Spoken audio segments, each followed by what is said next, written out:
अस्सलाम वालेकुम। आज देख रहे डॉन न्यूज़ में मेज़बान अब्दुल गफ्फार। पाकिस्तान ऑस्ट्रेलिया के दरमियान वनडे सीरीज़ जिसका पहला मैच इंतहाई सनसनीखेज साबित हुआ और पाकिस्तान की टीम दूसरा वनडे इंटरनेशनल मैच खेलने के लिए एडिलेड पहुंच गई है।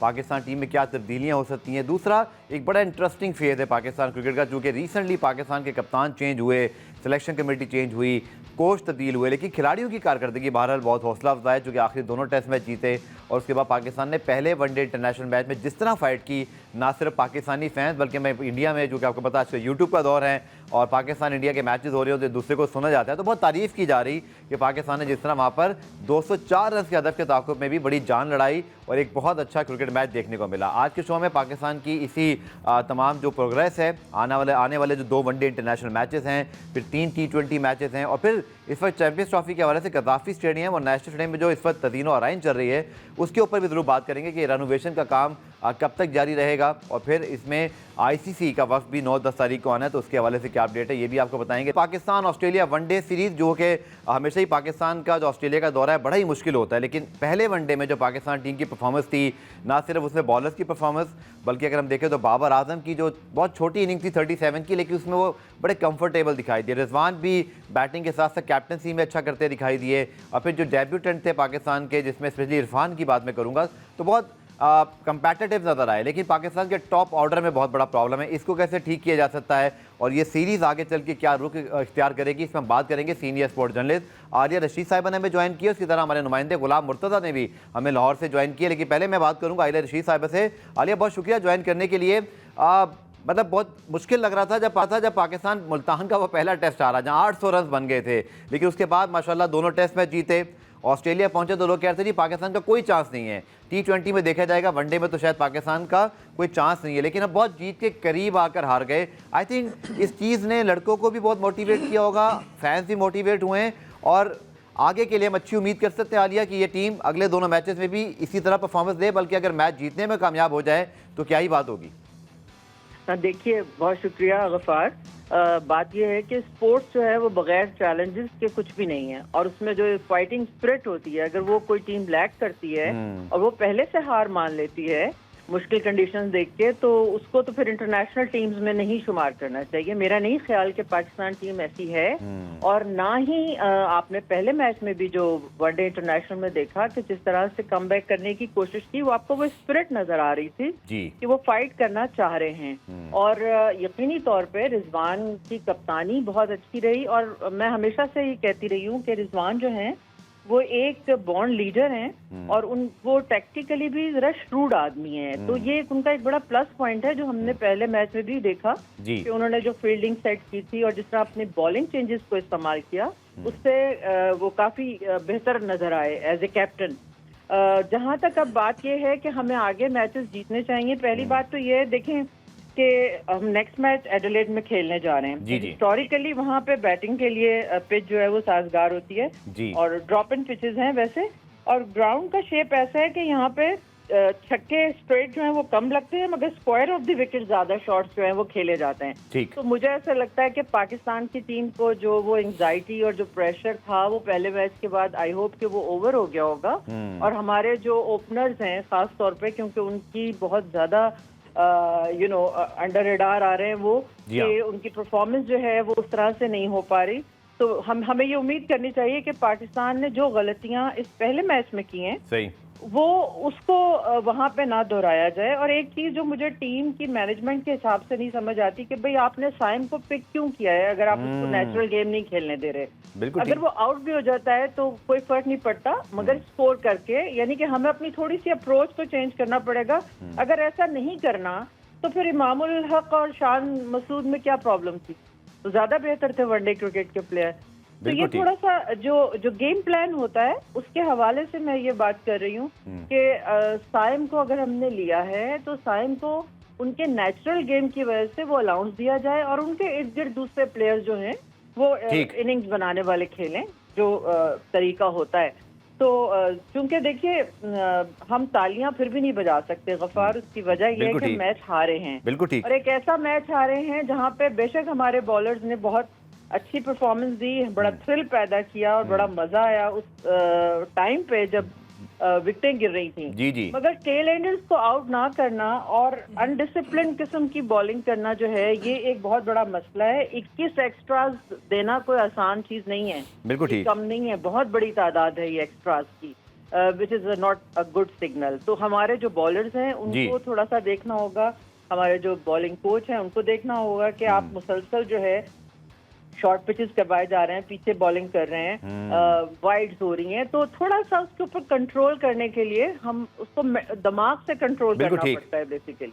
चलिए, आपने बिल्कुल सही पॉइंट, जी जी आलिया, आपने बड़े अच्छे पॉइंट रेज किए। मैं आपके पास दोबारा आता हूँ, लेकिन गुलाम मुर्तज़ा, जो आलिया ने बात की, बिल्कुल कल ऐसी बातें बहुत ज़्यादा सोशल मीडिया पे हो रही थी।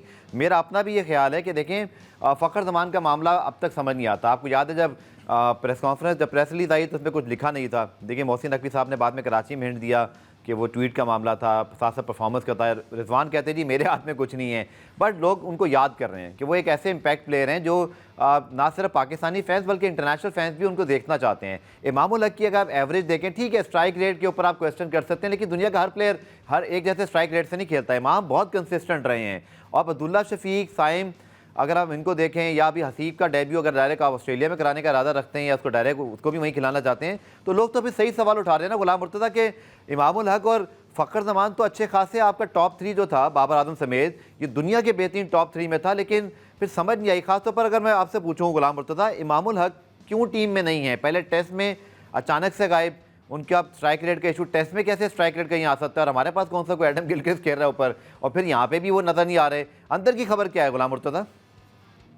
आपने बिल्कुल सही निशानदेही की। अगर हमारे ओपनर्स की बात की जाए तो फ़खर ज़मान, इमामुल हक और उसके बाद बाबर आजम खेलते थे। पिछले कुछ दौर की अगर बात करें तो वहां पे वनडे में हमेशा ये तीनों रन करते थे, उसके बाद नीचे से हमारे रन नहीं होते थे, ये तीनों बैटर परफॉर्म करते आ रहे थे। तो दोनों को बिठा के, दोनों ओपनर्स को बिठा के, नए यंगस्टर जब हम उन्हें खिलाएंगे तो उसके बाद जाहिर बात है उन्हें थोड़ा सेटल होने में टाइम लगेगा। दूसरी अभी बात कर रहे थे कि फ़खर ज़मान जिस तरह तेज खेलते हैं और मॉडर्न डे क्रिकेट वो खेलते हैं, तो इस मैच की भी बात करें जो पाकिस्तान का पहला मैच हुआ है, तो ऑस्ट्रेलिया ने 33.4 ओवर्स में ये टारगेट 204 रन का मुकम्मल किया और पाकिस्तान ने 46.4 ओवर्स खेले हैं। तो उनके स्ट्राइक रेट में और हमारे स्ट्राइक रेट में भी बहुत ज्यादा फर्क है।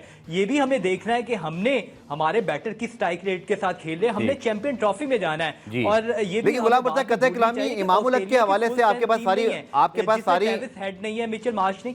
जी जी गुलाम मुर्तज़ा, मैंने कहा कि कतई कलामी माफ, लेकिन खबर क्या है, क्यों नहीं है इमामुल हक? क्या उनके स्ट्राइक रेट को कोई इशू बना लिया है, कोई डिसिप्लिन का इशू है, कोई इंजरी है? मैंने तो देखा भी कि सोशल मीडिया पे सब हमारे पास वो स्टैट्स आए, आपने भी शायद डाले थे कि उन्होंने तो शायद सेंचुरी भी बना दी, वो तभी भी क्रिकेट खेल रहे हैं, तो इंजरी तो कोई नहीं है उनको।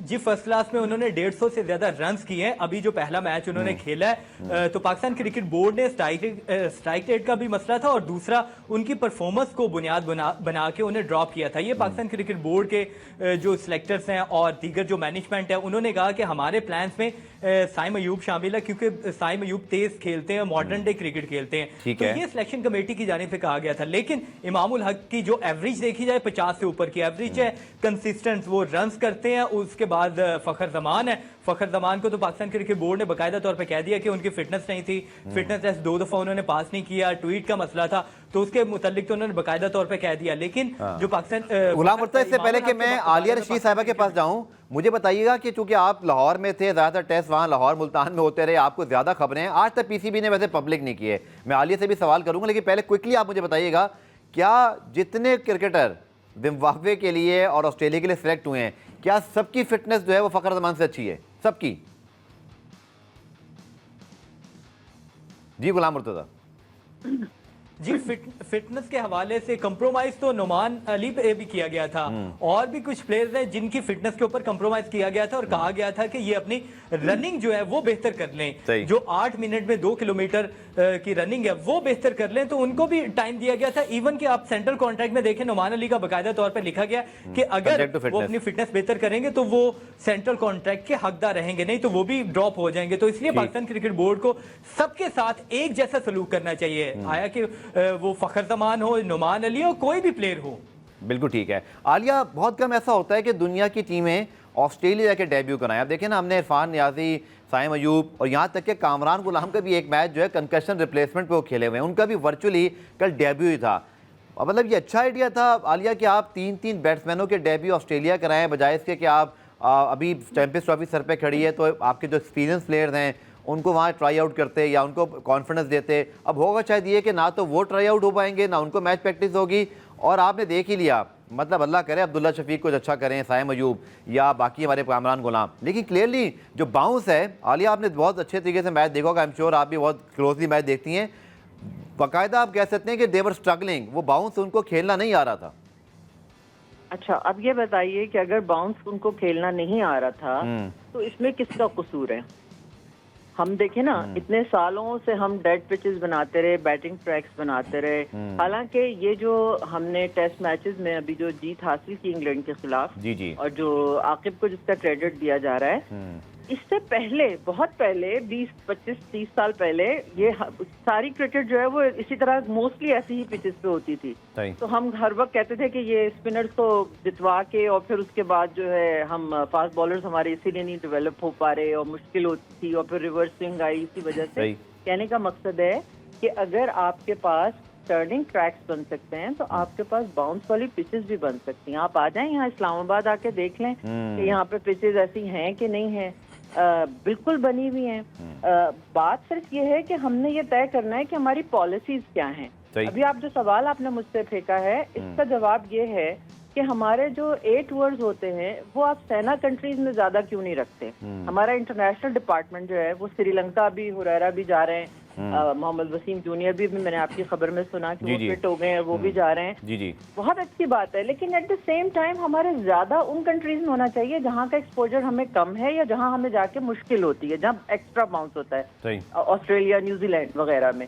ये बड़ा इशू है, ये होने चाहिए। और नहीं तो आप इस चीज को जरूर करें कि आप 2-3 तरह की जो ये कंडीशंस हैं, इसको इस पे आपकी प्रैक्टिसेस होना चाहिए। अगर आप बिल्कुल ही डेड पिचेस के ऊपर, साइम अयूब ने तो कायदे ट्रॉफी में डबल सेंचुरी भी स्कोर की हुई है, कामरान गुलाम बड़े जबरदस्त प्लेयर हैं, खैर उनको बॉल बड़ी अच्छी पड़ गई थी, लेकिन कहने का मकसद है शॉर्ट बॉल आपसे हैंडल नहीं हो रही अभी तक। कितने साल हो गए ये बात हमें दोहराते हुए, आपको भी और हमें भी, कि शॉर्ट बॉल हम जो ही सेना कंट्रीज में जाते हैं हमारा ये प्रॉब्लम शुरू हो जाता है। तो भैया आप उसके ऊपर काम क्यों नहीं करते? काम तो करना पड़ता है ना, अच्छे कोचेस के साथ, अच्छी आपने कंडीशंस लेके आए, अच्छा इंफ्रास्ट्रक्चर इंप्रूव करें। अभी आपको पता है कि मुझे इतनी खुशी हो रही थी और थोड़ी सी वो भी हो रहा था कि जो अफगानिस्तान है वहाँ पे इस वक्त पाकिस्तानी कोच जो हैं वहाँ पे उनकी टीम को तैयार करने गए हुए हैं, उनके प्लेयर्स को, और उनके हर छोटे सेंटर में हाई परफॉर्मेंस सेंटर हैं और इतना जबरदस्त इंफ्रास्ट्रक्चर है कि अमेजिंग है। मैं तो हैरान रह गई हूँ सुन के और देख के। तो कहने का मकसद ये है कि हम लोगों को जिन चीज पे काम करने की जरूरत है, जो इतने सालों से हम बोलते आ रहे हैं, वो यही है कि इंफ्रास्ट्रक्चर इम्प्रूव करेंगे तो हमारे प्लेयर्स ऑटोमेटिकली बेहतर होंगे। आइडियल तो नहीं होता कि आप किसी भी नौजवान को ऑस्ट्रेलिया में जाके खड़ा कर दें, लेकिन क्या ये भी बात सही है ना दूसरी तरफ गफार के हम हर वक्त डरते ही क्यों रहे? ठीक है, आप देखें, ट्राई करें, उसको देखें कितने पानी में है और एक इंडिविजुअल अपने ऊपर जितना काम करता है वो नजर आता है। क्या बाबर आजम यही पिच पे नजर नहीं आ रहे थे? क्या क्लासी वो शॉट्स खेल रहे थे, लग रहा था पुराने बाबर आजम आ गए। तो कहने का मकसद है कि कंडीशन सबके लिए होती हैं, अपने ऊपर जो मेहनत कर रहा होता है इंडिविजुअली वो वहाँ पे फिर अपने क्लास जो है वो शो करता है, उसकी स्किल्स जो है वो नजर आना शुरू होती हैं। तो ये सारी चीजें हैं जिसके ऊपर काम किया जाएगा तो इंशाल्लाह पाकिस्तान बेहतर वो करेगा। लेकिन मैं बस चलते चलते ये बात कहना चाह रही हूँ कि हमारे जो है नॉन बाउंड्री रन जो हैं वो बहुत मैटर करते हैं और अनफॉर्चुनेटली हमारे जो प्लेयर डॉट बॉल बहुत ज्यादा है, हमारी बहुत ज्यादा डॉट बॉल्स है। और अब्दुल्ला और साइम को ये, और बल्कि तमाम ही प्लेयर्स को ये जरूर समझना है कि आपने जितना आप रोटेट करेंगे स्ट्राइक उतना आपका कॉन्फिडेंस भी बेहतर होगा। जरूरी नहीं कि आप जाते ही बस चौके छक्के या हवा में खेलना जो है वो इम्पोर्टेंट है।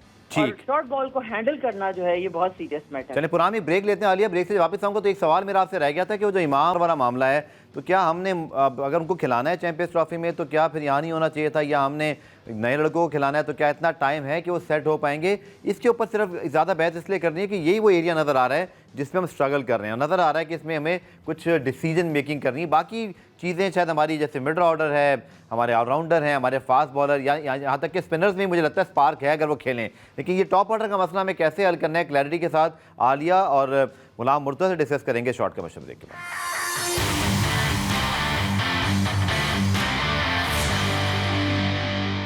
गुलाम में खुश आमदेद। और ब्रेक से पहले एक पॉइंट आलिया रशीद साहिबा से मैं डिस्कस करना चाहता था। आलिया, जो इमामुल हक का मामला है, फ़खर ज़मान, चूँकि दुनिया में ऐसा होता है जब आप बहुत करीब आ जाते हैं किसी मेगा इवेंट के तो आप अपने जो एस्टैब्लिश खिलाड़ी हैं उन्हीं पे ज़्यादा रिलाई करते हैं, उनको एक प्रॉपर प्रैक्टिस देते हैं। फ़खर का मामला कन्फ्यूजन का शिकार है, आधा डिसिप्लिन है, आधा फिटनेस है, लेकिन इमामुल हक की परफॉर्मेंस आपके सामने, आप भी स्टैट्स को पढ़ती हैं, लेकिन फिर हमने उनको बिल्कुल ही साइडलाइन कर दिया तमाम ही फॉर्मेट से। क्या सिर्फ खालिस्तान ये कारकर्दगी का मामला है या जब हमारे सिलेक्शन कमेटी तब्दील होती है तो फिर हमारे विजन भी तब्दील हो जाते हैं? जी, आप मुझसे पूछ रहे हैं? जी आलिया। जी, देखिए, फखर का तो मामला जो है वो सीधा सीधा ये है कि डिसिप्लिनरी आप उसको कह सकते हैं, क्योंकि कोई भी ऑर्गेनाइजेशन ये पसंद नहीं करेगी सही कि जैसा कि चेयरमैन साहब ने भी कहा था कि जी अगर कोई ड्रॉप हो जाए तो ये थोड़ी है कि आप ट्वीट करना शुरू कर दें। एग्रीड। तो ये बात अपनी जगह किसी हद तक काबिल कबूल है, लेकिन उसकी सजा इतनी बड़ी नहीं हो सकती कि आप बिल्कुल टीम से ड्रॉप कर दें। और आलिया, टीम से भी ड्रॉप, सेंटर कॉन्ट्रैक्ट से भी ड्रॉप। जी, ये काफी जो है वो ज्यादा तकलीफ दे बात हुई है फखर के साथ। और खास तौर पे ये देखें कि ऑस्ट्रेलिया में आपको cut and pull horizontal bat से खेलने वाला बैट्समैन है फखर, जहाँ पे, और वनडे में उनकी परफॉर्मेंस बहुत अच्छी हमेशा से रही है। इवन इमाम की भी वनडे में परफॉर्मेंस बहुत अच्छी रही है। लेकिन जाहिर है आप हर बंदे को तो नहीं खिला सकते, मगर फखर का जो इशू है ना, ये बहुत ही अजीब है इस लिहाज से कि रिएक्शन बहुत स्ट्रॉन्ग और थोड़ा सा गैर जरूरी पीसीबी ने दे दिया है। जो मेरी इत्तलात हैं वो यही हैं कि उन्होंने जो चेयरमैन से बात की थी international department G connection camp के अंदर और अपनी शिकायतें की थी, उसके वजह से उनके ऊपर ज्यादा सख्ती जो है वो की गई है। लेकिन मैं ये उम्मीद करती हूँ कि सैनिटी प्रिवेल करेगी और चैंपियंस ट्रॉफी से पहले इंशाल्लाह मुझे उम्मीद है कि वो वापस आ जाएंगे। मीनवाइल उनका अगर नी का भी कोई इशू है तो उस पर भी काम वो कर ही रहे हैं, और हम इतने अपने एक्सपीरियंस और अच्छे प्लेयर को इस तरह जाया हमें नहीं करना चाहिए। तो आई होप के इसके ऊपर पीसीबी को बेहतर देखेगा, फैसला करेगा। चलिए, बहुत शुक्रिया आलिया। गुलाम मुर्तज़ा, इससे पहले मैं ब्रेक लूँ आपसे मैं जरूर पूछना चाहूँगा मेडिकल पैनल के हवाले से। पहले भी उठते रहे हमारे यहाँ, आपको याद है नसीम शाह की इंजरी जब पहले हुई थी, फिर उनका जो रिहैब हुआ था, अभी आप देखें ना एहसानुल्लाह का मामला, तो लोग शायद पाकिस्तान में सबसे ज़्यादा लोग सवाल जो करते हैं, आपसे पूछते होंगे, मुझसे भी सोशल मीडिया पे और इधर उधर भी, कि जी एहसानुल्लाह कब टीम में आएंगे, एहसानुल्लाह कब टीम में आएंगे।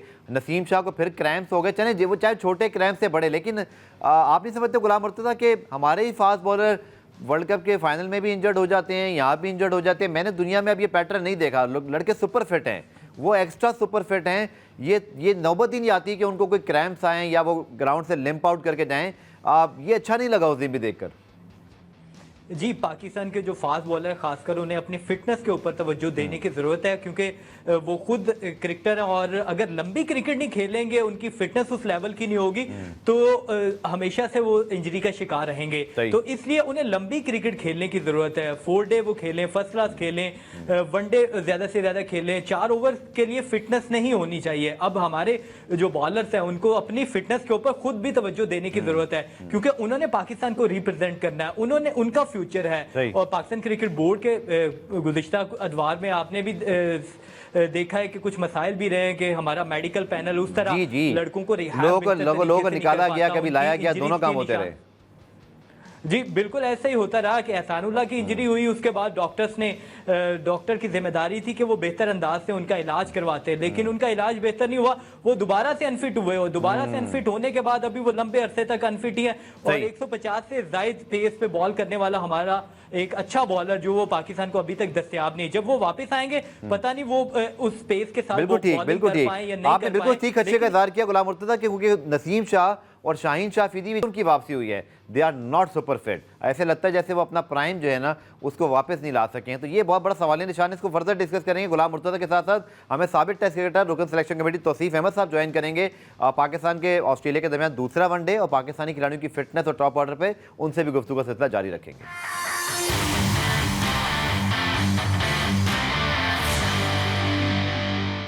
पाकिस्तान ऑस्ट्रेलिया वनडे सीरीज बात करने के लिए हमारे साथ मौजूद हैं पाकिस्तान के फॉर्मर टेस्ट क्रिकेटर रुकन सिलेक्शन कमेटी तौसीफ अहमद साहब भी, गुलाम मुर्तज़ा हमारे साथ मौजूद हैं। तौसीफ भाई बहुत शुक्रिया ज्वाइन करने के लिए। तक़वात के थोड़ा सा बरक्स हमारी टीम बहुत अच्छा खेली पहले वनडे में, फाइटिंग स्पिरिट दिखाई, लेकिन ऑस्ट्रेलिया क्या करता है मुझसे बेहतर जानते हैं, वहाँ खेले भी हुए हैं कि वो एक आध मैच में ज़रूर कहीं ना कहीं फंस जाते हैं, लेकिन फिर बड़ा खतरनाक किस्म का कमबैक करते हैं। बट हमारी टीम की फाइटिंग स्पिरिट अच्छी थी। तो असीफ भाई, दूसरे वनडे में जब एडिलेड में हाई स्कोरिंग वेन्यू है, आपके ख्याल में हमें वो कौन सी गलतियां हैं जो ठीक करनी है? और दूसरा, 4 फास्ट बॉलर हमने खिलाए, स्पिनर नहीं खेला था, इस पर आपकी क्या राय है? आज ये आपको बिल्कुल का क्रेडिट हम जरूर देंगे, लेकिन फिर अगेन हमारी बैटिंग जो है वो रन नहीं कर सकी। वो किसी चैनल पर कहा था कि 250 जो है एक अच्छा स्कोर होगा, और रिस्ट्रिक्ट करने के बावजूद हमने जो है वो थोड़ी सी लैप्स किया, जिसे हम कहना चाहिए कि प्रेशर डालना चाहिए था। जब लास्ट विकेट खेल रही थी, प्रेशर नहीं डाला उन पे, कोई नहीं। अब क्या कर सकते हैं इसमें, वो तो कप्तान देख रहे हैं जी जी कि करना क्या है।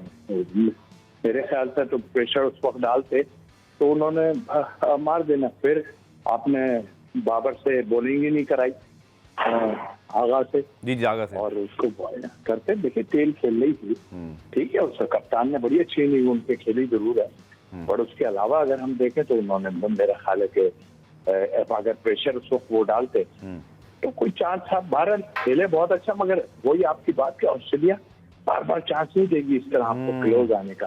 लेकिन मेरे ख्याल से एक स्पिनर ऐड करना चाहिए। आपके पास 2 स्पिनर बाहर बैठे हुए हैं, मुकीम शायद, आई थिंक मुकीम है, और अल्फाज मिन्हास, और इसी तरह आपके पास जो है वो मौजूद है ऑलराउंडर जी जी, प्रॉपर स्पिनर डाले वो जो हमारे फैसल अकरम जो है, जी जी फैसल अकरम गूगली बॉलर जो है चाइना मैन, तो वो उनको डालना चाहिए। तो भाई इसमें ये भी मुझे बताइएगा कि चैंपियंस ट्रॉफी जो कि पाकिस्तान में होनी है, अभी हमारे पास जिम्बाब्वे के मैचेस भी हैं, लेकिन हमें कहाँ फिर अपने स्पिनर्स को साथ साथ खिलाना भी पड़ेगा, क्योंकि जहाँ ऑस्ट्रेलिया की सीरीज तो हम खेल ही रहे हैं, बट हमें चैंपियंस ट्रॉफी भी याद रखनी है, जो कि नवाज, शादाब या इमाद वसीम जो हमारे रिसेंटली स्पिनर्स थे, उनमें तो कोई भी अब सिलेक्शन कमेटी के एतमाद पे पूरा नहीं उतरा। तो अभी यंग लड़कों को पहले खिलाना भी है, और फिर चैंपियंस ट्रॉफी ज़्यादा दूर नहीं है, तो टाइम बहुत कम है। देखिए जब तक आप खिलाएंगे नहीं कैसा पता चलेगा, आप सिचुएशन के हिसाब से खिलाएं। उन्होंने आप वो अटैक करते हैं, आप एक स्पिनर नहीं डालेंगे तो फिर वो तो ज्यादती होगी ना। आप जो मौजूद है उस वक्त स्पिनर आपका आगा, उससे भी आपने बॉलिंग नहीं कराई, सही, तो ठीक है, आपके फास्ट बॉलर ने बहुत अच्छी की, इसलिए कि अगर विकेट्स ना लेते तो इतना करीब जा भी नहीं सकते थे आप। तो मेरा ख्याल है कि एक ऐसी स्थिति बनाए जिसमें एक प्रॉपर एक स्पिनर डालें, उनके भी पार्ट टाइम ने नाम के आउट कर दिए, तो फिर तो आपको देखना पड़ेगा। वो अटैक करते हैं, उनको आप रोक नहीं सकते, लेकिन इस वक्त वो फंस गए थे, तो आपने गलतियां की तो आप उसमें हार गए। हमारा बॉलिंग तो बहुत ही अच्छी हुई है। बिल्कुल, लेकिन आपने बिल्कुल ठीक कहा कि ऑस्ट्रेलिया बार बार करीब आने का मौका नहीं देता। जहां हमने 4 फास्ट बॉलर की बात की, गुलाम मुर्तज़ा, तो क्लियरली नजर आ रहा है वो जैसन गिलेस्पी ने, जिस तरह आपको याद है बांग्लादेश के खिलाफ भी 4 फास्ट बॉलर खिला दिए थे। आई एम श्योर कि रिजवान इस बार उनके साथ बैठे होंगे, और शायद विकेट के लिहाज से अगर देखा जाए तो शायद इतना बुरा फैसला नहीं था।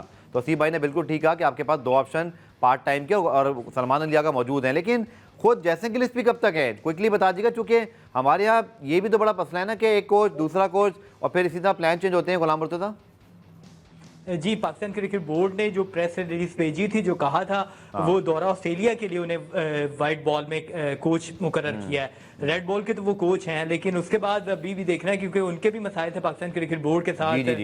क्योंकि जब वो उन्हें लाया गया था तब उन्हें फुल अथॉरिटी उनको भी दी गई थी, उसके बाद सिलेक्शन कमेटी से उनका वोट वापस ले लिया गया। तो अब ये पाकिस्तान क्रिकेट बोर्ड और जैसन गिलेस्पी के दरमियान क्योंकि मामला उस नहज तक नहीं पहुंचे थे कि वो छोड़ के जाते, इसलिए उन्हें क्योंकि वहाँ की कंडीशन का, ऑस्ट्रेलियन कंडीशन का उन्हें ज्यादा बेहतर से पता है, तो इस वजह से उन्हें व्हाइट बॉल का भी हेड कोच वहां पे मुकर्रर किया गया। तो सीरीज जैसे खत्म होगी उसके बाद फिर वो रेड बॉल के, आपने कहा ना नैच पे अभी तक नहीं पहुंचे, कोच नहीं मुकर्रर किया गया। जी गुलाम मुर्तज़ा, आपने कहा ना कि भी उस मामला उस नैच पे नहीं पहुंचे, लेकिन असद शफीक वहां जरूर पहुंचे। मैं तो कहीं तक पहुंच ना जाए मुझे लग रहा है, क्योंकि कोई भी कोच कप्तान पसंद नहीं करता। बार रिजवान तो इस पर खुश हैं, वो कहते हैं जी मुझे डिस्कशन करने में कोई आर नहीं। लेकिन ब्रेक लेते हैं, ब्रेक से जब वापस आऊँगा तो मैं ज़रूर तौसीफ भाई से पूछूंगा दूसरे वनडे में हमें क्या करना है, जो कि ये हमें सीरीज़ बचाने का आखिरी मौका है। एक अच्छा मैच अगर आप जीत जाएं तो आपका पूरा कॉन्फिडेंस और रीस्टोर हो सकता है, जैसे टेस्ट मैचेस में आपका हुआ था। इसके लिए हमें क्या करना होगा डिस्कस करेंगे शॉर्ट कमर्शियल ब्रेक के बाद।